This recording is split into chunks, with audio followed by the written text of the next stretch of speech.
partly because Bronstein offered Sharon a real respite from the Hollywood grind.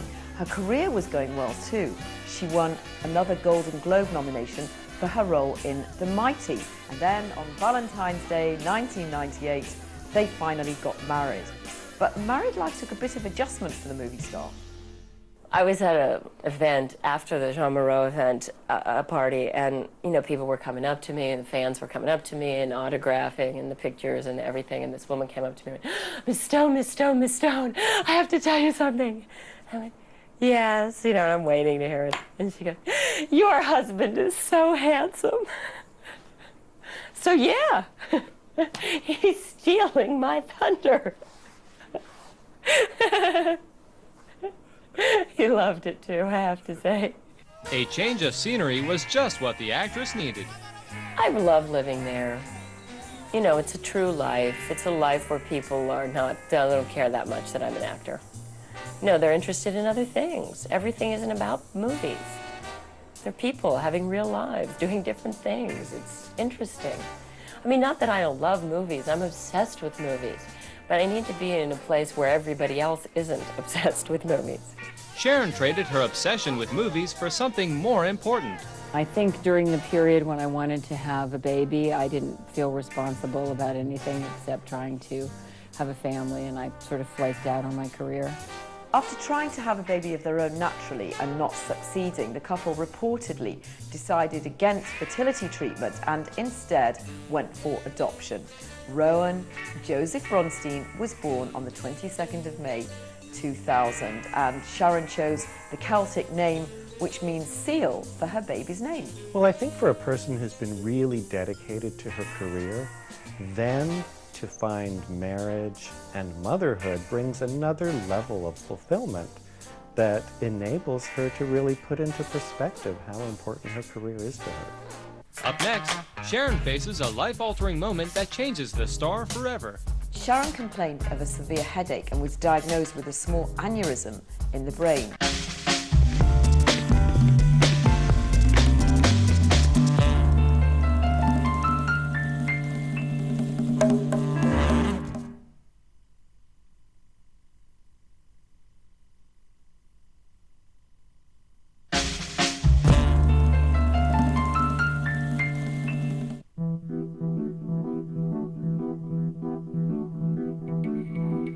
Sharon complained of a severe headache and was diagnosed with a small aneurysm in the brain. She talked about a feeling of leaving her body and seeing her friends and close family members within a white vortex of light. When she came to, she made some big changes. She decided to give up smoking and alcohol, and that was just the beginning. Having a near-death experience can be like having 10 years of therapy all in one afternoon. I think there are two ways of responding to facing one's own mortality. We could just become immersed in it and miserable, or we can dance with it. And we can realize that there's more to life, and we can get something out of every moment and really live life to the fullest and bring back a sense of what is divine and bring back our sense and our commitment to the community and find a new purpose. After her near-death experience, the actress became an activist. She lent her powerful influence to the tsunami relief effort.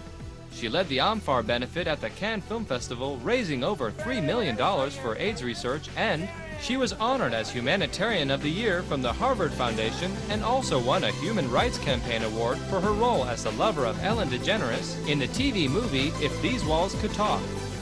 I do work for the Cancer Institute. I do worldwide work to raise money for AIDS and for pediatric AIDS research. I think we're getting somewhere. I really think that progress is being made. We're really turning a lot of the attention to the vaccine.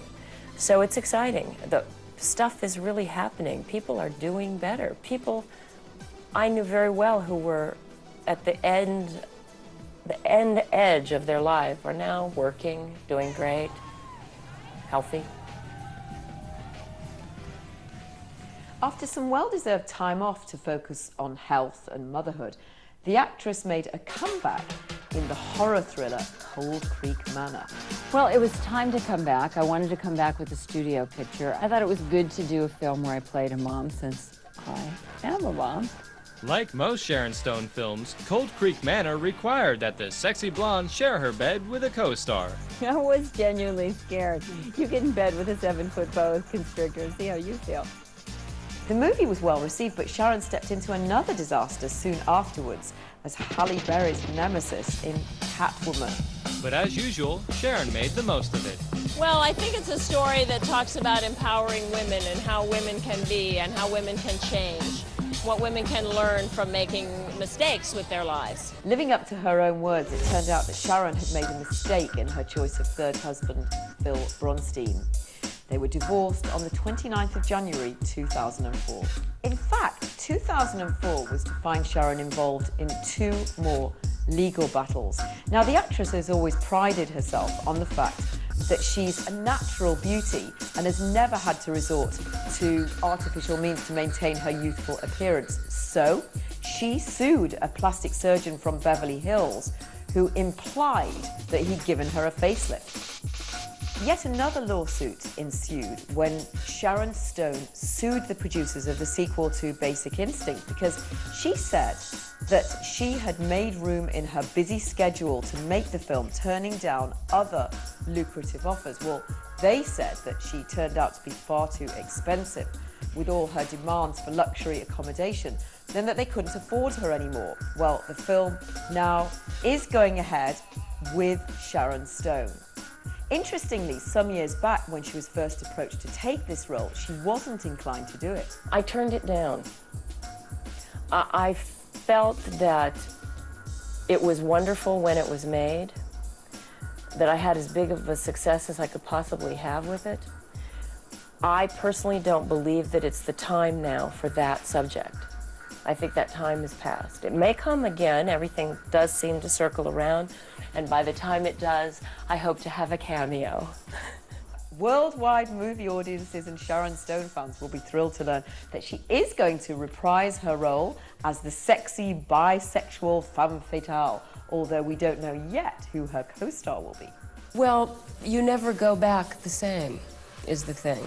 It's become very important to me to play each character looking to find and understand love in some way, because I want to have a personal growth from what I do.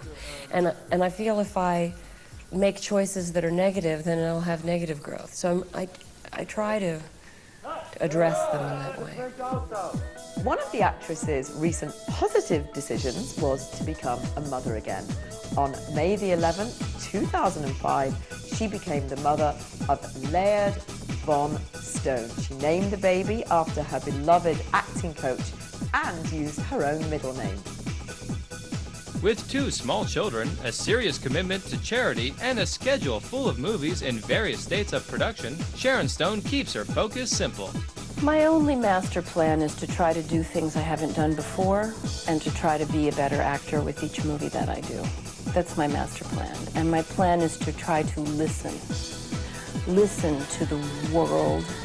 Listen to what's coming to me. Listen to what's asked of me.